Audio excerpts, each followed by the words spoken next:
এখানে আই হবে। এই রেলিটিনা বোঝার ক্ষেত্রে আমি প্রথমে যেটা বুঝবো সেটা হচ্ছে যে এখানে হ্যামার শেপড হুক থাকবে। হ্যামার শেপড হুক কি? হ্যামার শেপড হুক হচ্ছে যে এইখানে এই যে এটা এগুলো হচ্ছে সাকার্স এবং এখানে ছোট করে থাকবে হ্যামার শেপড হুক। তবে আইডেন্টিফিকেশনের ক্ষেত্রে যেহেতু এখানে একটা বড় সিলিন্ড্রিক্যাল শেপ থাকবে এবং উপরে যদি কোনো কারণে এরকম দুটো সাকার ভালো করে দেখা যায় তাহলে বুঝবো যে এটা রেলিটিনা এসপি। ওকে, এখন পরেরটা হচ্ছে ডাইভাইলিডিয়াম ক্যানাইনাম। এটা দেখতে অনেকটা কিউকাম্বার সিডের মতো। যদি এরকম সেগমেন্ট দেখা যায় তাহলে বুঝবো যে এটা ডাইভাইলিডিয়াম ক্যানাইনাম এবং এখানে মাঝখান বরাবর দিতে পারে অন্য রকমের শেপ। এবং এটা হচ্ছে যদি এই সেগমেন্টটা যদি আলাদা করে দেখি, এখানে এটা স্কলেক্স না, এটা একটা বডির সেগমেন্ট এবং এই সেগমেন্টটা একটা সিডের মতো দেখা যাচ্ছে, এই জন্য এটাকে বলা হচ্ছে ডাইভাইলিডিয়াম ক্যানাইনাম। ওকে,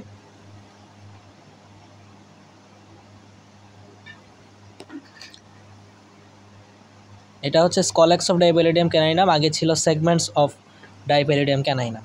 তো যদি স্কলেক্স দেওয়া থাকে, স্কলেক্সের ক্ষেত্রে এখানে হচ্ছে বোথ্রিয়া প্রেজেন্ট থাকবে। এখানে এখানে হচ্ছে সাকার প্রেজেন্ট থাকবে। তো যদি সাকারটা প্রেজেন্ট থাকে এখানে বোঝা যাচ্ছে এখানে দুটো সাকার, এবং যেহেতু সাকার প্রেজেন্ট এই জন্য এটা স্কলেক্স। এবং rostellum present with several of rose thorn shaped hooks. এখানে আরেকটা ইম্পর্টেন্ট হচ্ছে এখানে ছোট করে সামনের দিকে একটা জিনিস দেখা যাচ্ছে। এই জিনিসটা যদি জুম করা হয় তাহলে দেখা যাবে যে রোজ থর্নের মতো, গোলাপের পাপড়ির মতো। এই জিনিসটা যদি থাকে সামনে তাহলে বুঝবো যে এটা স্কলেক্স অফ ডাইভাইলিডিয়াম ক্যানাইনাম। এরপর হচ্ছে ডাইফাইলোবোথ্রিয়াম ল্যাটামের স্কলেক্স। এখানে দেখতেই পাচ্ছি এখানে কোনো সাকার নেই, বরং মাঝখান বরাবর একটা গাঢ় অংশ দেখা যাচ্ছে, এই জিনিসটাকে বলা হয় বোথ্রিয়া। যদি এরকম দেখা যায় একটা মাথার অংশ এবং মাঝখানে সাকার ছাড়া যদি এরকম এই যে কালো অংশটা দেখা যাচ্ছে এরকম যদি থাকে তাহলে বুঝবো যে এটা বোথ্রিয়া। আর বোথ্রিয়া থাকলে এটা হচ্ছে ডাইফাইলিডিয়াম ক্যানাইনাম, ডাইফাইলোবোথ্রিয়াম ল্যাটাম। এটা হচ্ছে সেগমেন্ট অফ ডাইফাইলোবোথ্রিয়াম ল্যাটাম, আগেরটা ছিল স্কলেক্স। এটা সেগমেন্টের ক্ষেত্রে আইডেন্টিফিকেশনের পয়েন্ট হচ্ছে এখানে মাঝখানে থাকবে হচ্ছে টেস্টিস এবং ওভারি। যদি এখানে জেনিটাল অর্গানটা একদম মাঝ বরাবর থাকবে সেগমেন্টের। আর কোনো নেমাটোডের ক্ষেত্রে এরকম মাঝখান বরাবর ছিল না, এটা হচ্ছে সিস্টোডের ক্ষেত্রে এরকম মাঝখান বরাবর ছিল না, একমাত্র এই ডাইফাইলোবোথ্রিয়াম ল্যাটামের ক্ষেত্রে এটা আছে। সুতরাং এরকম যদি থাকে তাহলে এটা বুঝবো যে সেগমেন্ট অফ ডাইফাইলোবোথ্রিয়াম ল্যাটাম। এবং এখানে জেনিটাল পোর্টটা ওপেন হবে মিডিয়ালি অর সেন্ট্রালি। যেহেতু এখানে জেনিটাল অর্গানগুলো সেন্ট্রালি থাকবে সেই জন্য আমার এই জেনিটাল পোর্ট থাকবে মিডিয়ালি অথবা সেন্ট্রালি। সুতরাং এটা হচ্ছে সেগমেন্ট অফ ডাইফাইলোবোথ্রিয়াম ল্যাটাম। এরপর হচ্ছে একাইনোকক্কাস গ্র্যানুলোসাস। এটা চেনার একদম সহজ, কারণ এখানে একদম লাস্টের যে সেগমেন্টটা থাকবে এই লাস্টের সেগমেন্টটা হচ্ছে সবচেয়ে বড় থাকবে। যদি এরকম দেখা যায় যে কোনো সিস্টোডের লাস্টের সেগমেন্টটা এর আগের সেগমেন্টগুলোর থেকে অনেক বড়, তাহলে বোঝা যাবে যে এটা হচ্ছে একাইনোকক্কাস গ্র্যানুলোসাস। এখানে 4টা সাকার থাকবে এবং কোনো হুক থাকবে না। রোস্টালাম থাকবে হুক, কিন্তু সাকারের সাথে কোনো হুক থাকবে না। সেগমেন্টসগুলো হবে লঙ্গার দেন ওয়াইড। দেখতেই পাচ্ছি এখানে সেগমেন্টগুলো বড় এবং প্রস্থে হচ্ছে ছোট।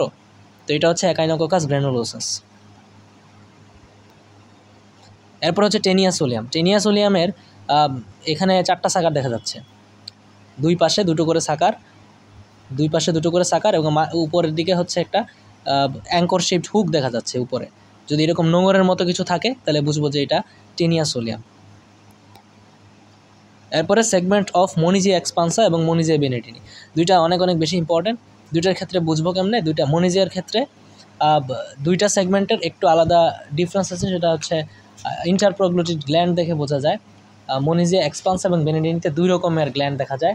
একটা হচ্ছে মনিজিয়া বেনেডিনির ক্ষেত্রে ইন্টারপ্রোগ্লুটিডাল গ্ল্যান্ড হচ্ছে মিডল সেগমেন্টে থাকবে। যেমন আমি যদি এটা যদি দেখি বেনেডিনির ক্ষেত্রে ইন্টারপ্রোগ্লুটিড গ্ল্যান্ডটা একদম মিডিল বরাবর, এখানে কোনো ধরনের এক্সপ্যান্ড করা নাই এবং জেনিটাল পোরগুলো বাইল্যাটারালি আছে, এখানে একটা 2 রকমের। তো এরকম যদি থাকে তাহলে হচ্ছে এটা মনিজিয়া বেনেডিনি। ব্যান্ড লাইক, একদম সহজ কথা হচ্ছে ব্যান্ড লাইক থাকবে। আর যদি মনিজিয়া এক্সপান্সা হয়, এক্সপান্সা মানে এক্সপ্যান্ডেড, এবং এই যে ইন্টারপ্রোগ্লুটিড গ্ল্যান্ড এখানে কোনো ব্যান্ড স্ট্রাকচার দেখা যাচ্ছে না। এখানে দেখা যাচ্ছে যে প্রত্যেকটা ইন্টারপ্রোগ্লুটিড গ্ল্যান্ডগুলো এরকম ছোটো ছোটো দানার মতো একদম উপর থেকে নিচ পর্যন্ত এক্সপ্যান্ড করতেছে। এরকম যদি দেখা যায় তাহলে এটা হচ্ছে এক্সপান্সা।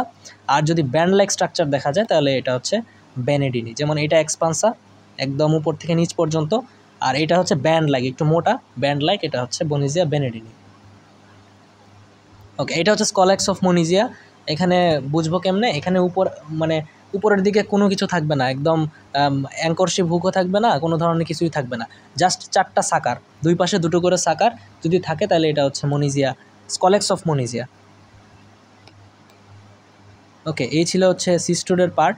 সিস্টোডের ক্ষেত্রে স্কলেক্স এবং সেগমেন্ট দুটোই আলাদা করে বলতে হবে, কারণ হচ্ছে একমাত্র সিস্টোডে এই দুটো জিনিস থাকে। যদি আলাদা কোনো ট্রেমাটোড বা নেমাটোড থাকে তাহলে ওদের ক্ষেত্রে, নেমাটোডের ক্ষেত্রে মেল অ্যান্ড ফিমেল উল্লেখ করতে হয়, ট্রেমাটোডের ক্ষেত্রে শুধু নাম উল্লেখ করলেই চলে।